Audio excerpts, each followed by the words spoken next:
नमस्कार, स्वागत है आपका हमारे इस YouTube चैनल पर। मैं मुनमुन श्रीवास्तव आपका हार्दिक अभिनंदन करता हूं। दिल्ली विश्वविद्यालय में दाखिले की शुरुआत हो गई है और अभी लगभग एक सप्ताह ही हुआ है और अभी 1 लाख से अधिक जो है वो पंजीकरण यूजी कोर्सेज के लिए हो चुके हैं। स्पोर्ट्स के ज़रिए एडमिशन की भी आपकी बहुत सारी क्वेरीज हैं और हमारे साथ मौजूद हैं डॉक्टर अनिल कुमार कलकल, जो कि दिल्ली विश्वविद्यालय के स्पोर्ट्स काउंसिल के डायरेक्टर हैं। स्वागत है डॉक्टर कलकल हमारे चैनल पर।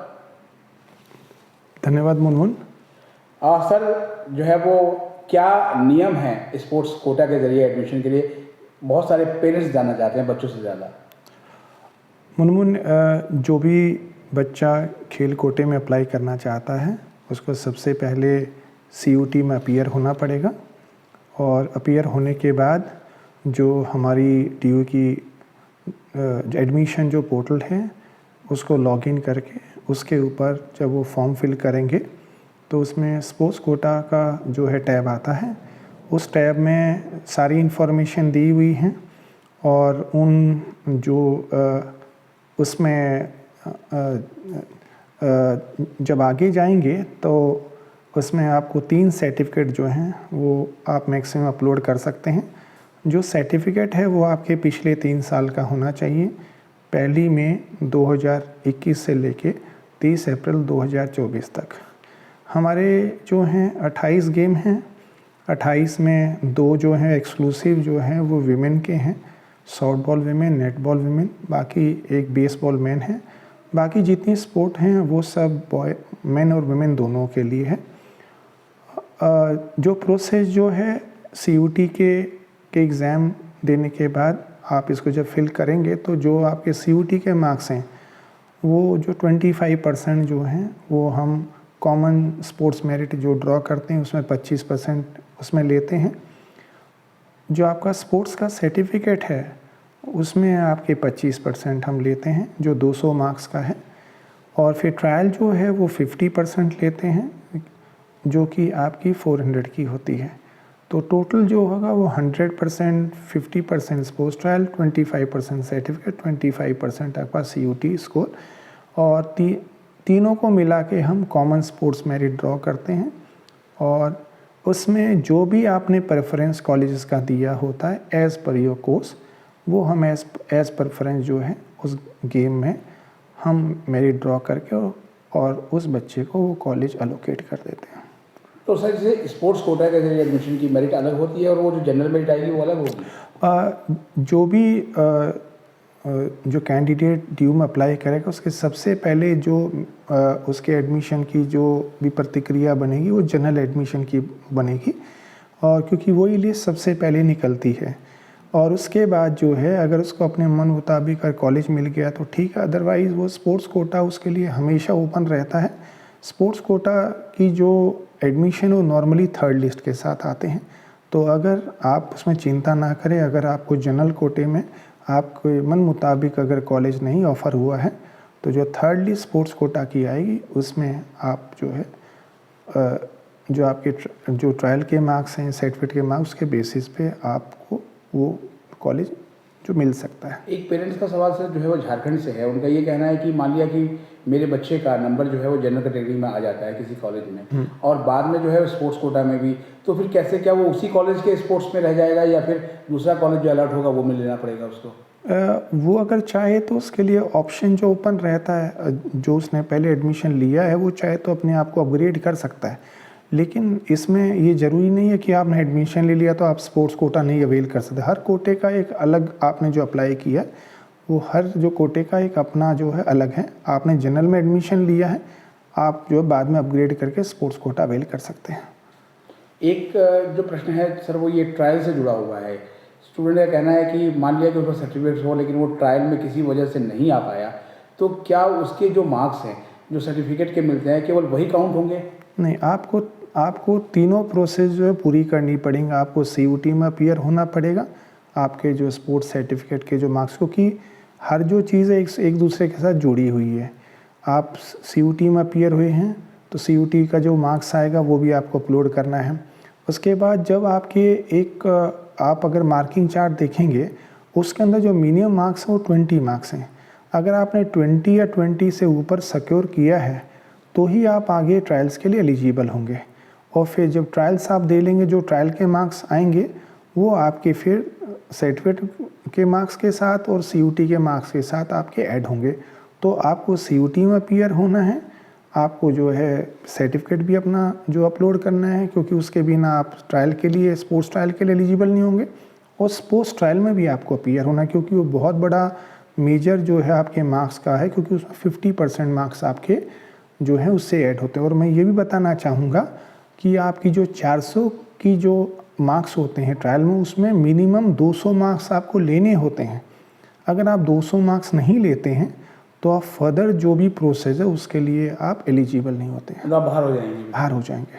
यानी एक तरह से ये स्क्रूटनी हो गई सर। हाँ जी, तो आपको 400 में से आपको 200 मार्क्स उसमें आपको स्कोर करने होंगे आगे की प्रोसेस को में आपको एलिजिबल होने के लिए। अच्छा, एक चीज़ और भी है सर, जो है मान लिया कि एक उन्होंने पूछा है कि उसको एक कॉलेज अलॉट हो जाता है स्पोर्ट्स कोटा के अंदर में, और फिर अगली लिस्ट मिलती है, तो वो सीट छोड़ सकता है अपनी? बिल्कुल छोड़ सकता है, उसको अपग्रेड में अपने जाए और अपना अपग्रेड करे, उसको अपग्रेड करेगा। और अगर उस कॉलेज में वो सीट वैकेंट है सेकेंड लिस्ट में, तो और as per the drawn merit, तो उसको ज़रूर मिलेगी वो। तो ये ऐसे से जो है वो कितनी बार तक वो अपग्रेड कर सकता है स्पोर्ट्स वाली? जितनी इसमें तो नॉर्मल में तो 3 बार जनरली कर लेते हैं बच्चे। जितनी बार भी स्पोर्ट्स लिस्ट आएगी, वैसे नॉर्मली 2 ही बार आती है।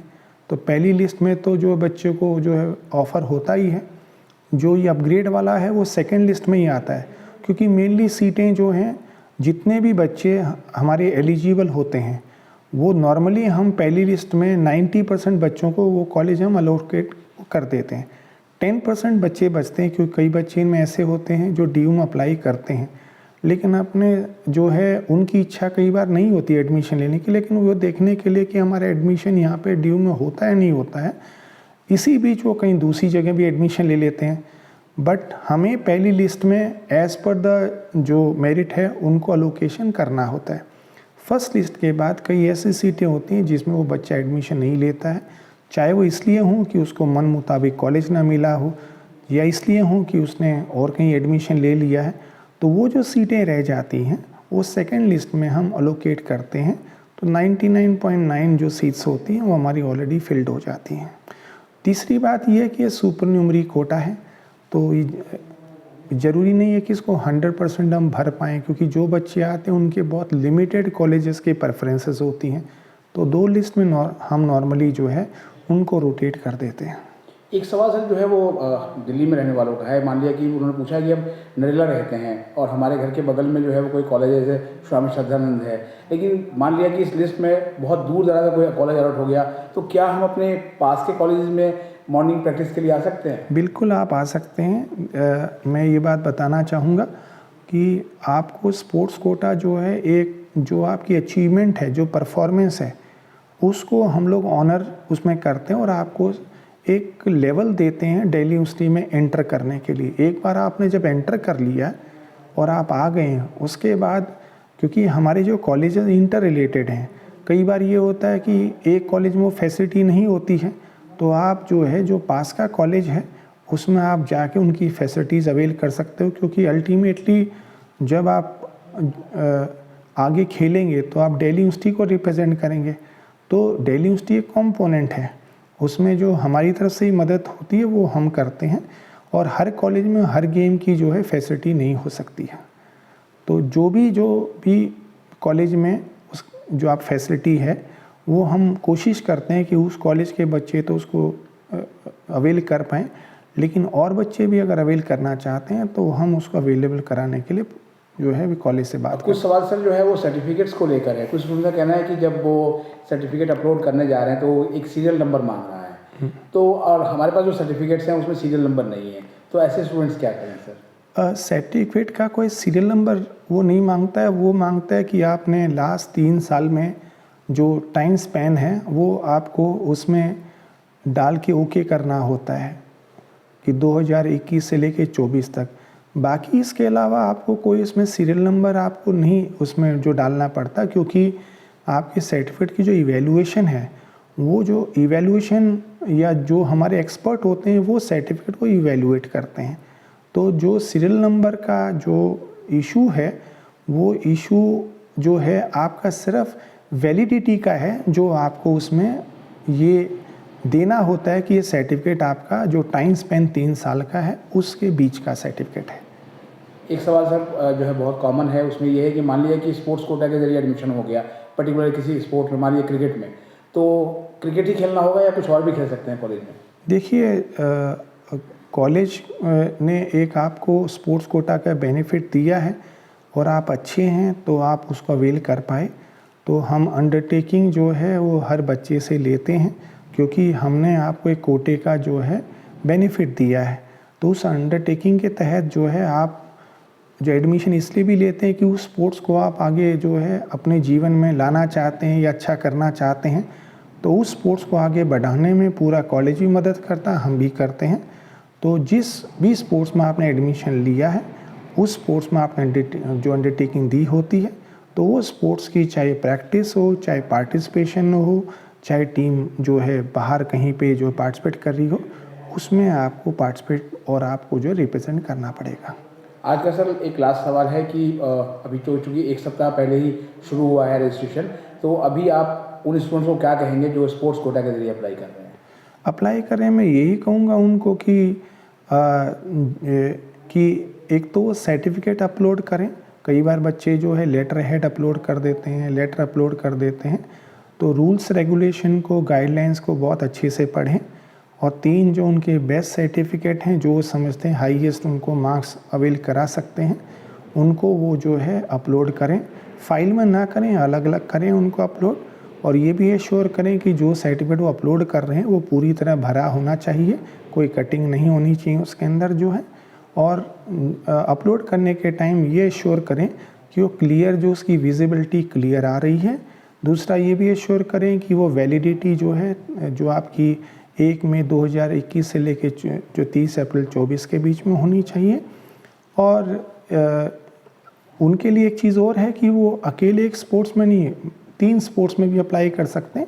कई बार बच्चा एक के अलावा दूसरा गेम भी खेलता है, तो हमने वो प्रोविज़न किया, जब आप एक फॉर्म को भर लेंगे तो लास्ट में आपसे फिर पूछा जाता है कि आप दूसरे स्पोर्ट्स में अप्लाई करना चाहते हैं। आप येस करेंगे तो आपके लिए दोबारा से जो है वो आपका जो टैब है वो आपके लिए क्रिएट हो जाता है। तो यही कुछ मेन चीज़ें हैं जो बच्चे को जो है ध्यान में रखनी होंगी और जो है अपलोड करनी होंगी। बहुत बहुत धन्यवाद सर, स्पोर्ट्स कोटा के जरिए एडमिशन पर इतनी महत्वपूर्ण जानकारी देने के लिए। कुछ और सवालों के साथ हम फिर हाजिर होंगे। बहुत बहुत धन्यवाद मुनमुन।